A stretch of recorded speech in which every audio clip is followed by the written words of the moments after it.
핵심 요약 지도자 용기 중요하지만 지략 겸비해야 전쟁 못 막은 책임 막중 협상에서 배제되고 전쟁 때는 고립무원 안전보장 각서는 휴지 조각 낀 국가의 반면 교사는 자강 통합 균형 외세 의존 버리고 단결 우크라이나가 러시아의 침공을 당한 지나흘째인 27일 시가전이 벌어진 제2의 도시 하리코프의 거리에서 러시아군 병력 수송용 장갑차 한 대가 불길에 휩싸여 있다. 연합뉴스 상당수 전문가들은 러시아가 우크라이나와 진짜로 전쟁을 벌일 가능성은 낮다고 했지만 예상은 빗나갔다. 그럼에도 만약 전쟁이 난다면 러시아가 쉽게 이길 거란 전망이 유력했지만 현재로선 꼭 그렇지도 않다. 수많은 변수가 작용하는 전쟁이란 행위는 언제나 예측 불허의 대상이다. 우크라이나가 정말 결사항전한다면 아무리 막강한 러시아도 쉽게 넘볼 수는 없을 것이다. 국외 탈출을 거부한 젤렌스키 대통령과 러시아 탱크를 맨몸으로 막아선 민초들의 저항은 이미 정신력의 승리를 보여준다. 하지만 객관적 전력상 러시아의 승리는 시간 문제로 보인다. 세계는 그런 우크라이나를 열렬히 응원하고 있다. 블라디미르 푸틴 러시아 대통령이 기왕에 칼을 뽑아둔 이상 쉽게 물러날 리는 없다. 완전한 승리를 거두지 못하더라도 치명적 일격을 가해 우크라이나를 실패국가로 만들 것이란 관측이 있다. 어떻게든 자기 세력권에 둘 수 있다면 상관없기 때문이다.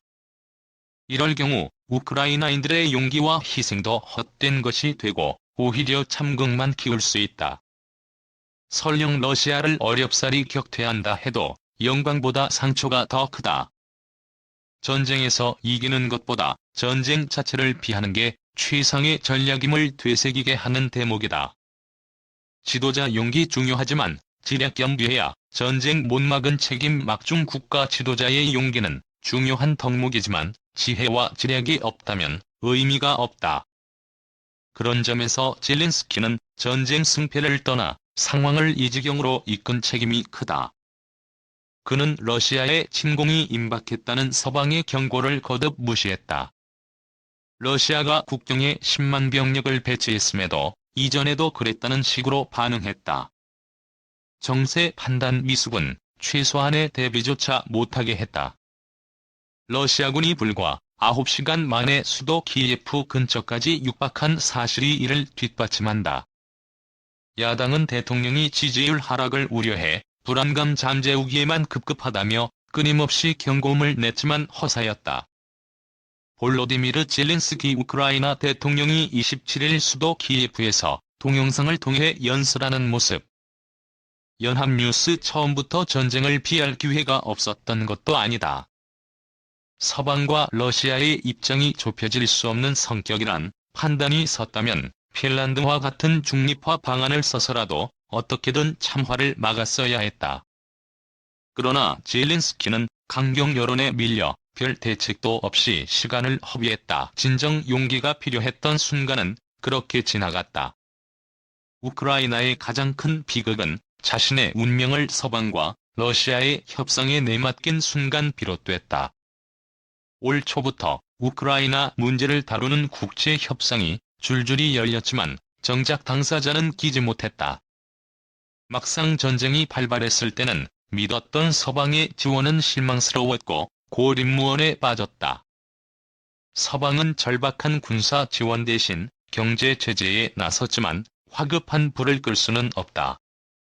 조 바이든 미국 대통령이 파병은 없다고 누차 얘기했는데도 무슨 심산으로 전쟁까지 치달았는지 의아한 부분이다.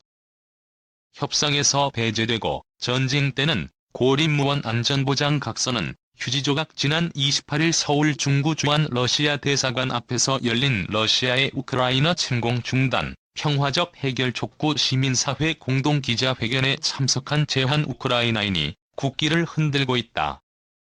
황진환 기자, 따지고 보면 젤렌스키 대통령만의 잘못도 아니다.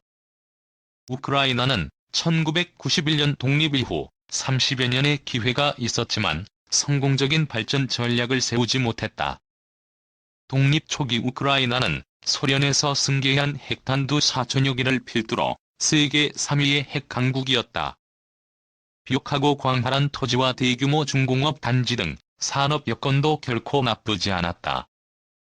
하지만 유럽연합과 러시아 사이에 낀 국가라는 지정학적 약점과 내부 민족 갈등을 극복하지 못했다. 이는 국가의 중심을 잡고 확고한 리더십을 발휘하지 못한 역대 지도자들의 책임이다. 칠로파 야누코비치 대통령이 유혈 시위 끝에 탄핵된 뒤 친서방 포로센코와 현 젤렌스키 대통령으로 이어지는 과정은 그 난맥상을 잘 보여준다. 이 과정에서 2004년 오렌지 혁명과 2013년 유로 마이단 시위, 2014년 러시아의 쿠림 반도 합병과 칠로 반군의 돈바스 내전이 줄을 이었다. 그런 점에서 우크라이나의 반면 교사는 자강 통합 균형이라 할 수 있다. 물론 한국은 한미동맹이란 든든한 자산이 있지만 격변하는 국제 질서에서 영원한 것은 없다. 핵 포기를 대가로 우크라이나의 안전을 보장한 부다페스트 각서는 강대국 정치 앞에 휴지 조각이 됐다. 우크라이나가 핵만 포기하지 않았어도 지금의 수모는 겪지 않았을 것이란 만시지탄도 있다. 하지만 당시 핵 포기는 신생국가로서 생존을 위한 불가피한 선택이었다는 게 거의 정설이다. 우크라이나뿐 아니라 카자흐스탄 등의 핵무기는 소련 중앙정부의 통제하에 운용돼 왔기 때문에 자체 보유 능력 자체가 의문시됐다는 것이다. 긴 국가의 반면 교사는 자강 통합 균형 외세 의존 버리고 단결 오히려 우크라이나의 핵담론은 여전히 22위에 만만치 않은 군사력을 가진 현실을 덮고 있다.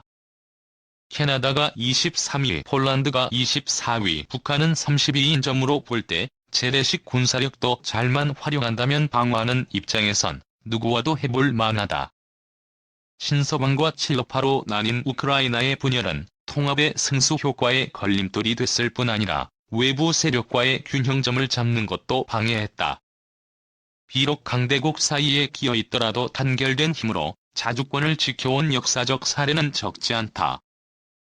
홍현익 국립외교 원장은 최근 한 토론회에서 비슷한 처지의 한국도 우크라이나 사태를 교훈 삼아 미국과 중국 양측과 평화를 유지하고 결코 어느 쪽에 너무 치우치거나 하지 않으면서 양측과 우호관계를 유지해야 한다고 말했다. 러시아의 침략 행위는 비판받아 마땅하고 우크라이나에 대한 지지와 연대는 인류 공동체의 신성한 의무라고 할 수 있다. 하지만 우크라이나를 도탄에 빠뜨린 지도자에 대해서까지 온정적일 이유는 없다.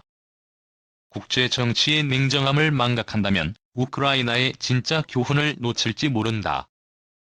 클릭하거나 확대하면 원본 이미지를 보실 수 있습니다. CBS 노컷 뉴스는 여러분의 제보로 함께 세상을 바꿉니다. 각종 비리와 부당 대우, 사건 사고와 미담 등 모든 얘깃거리를 알려주세요.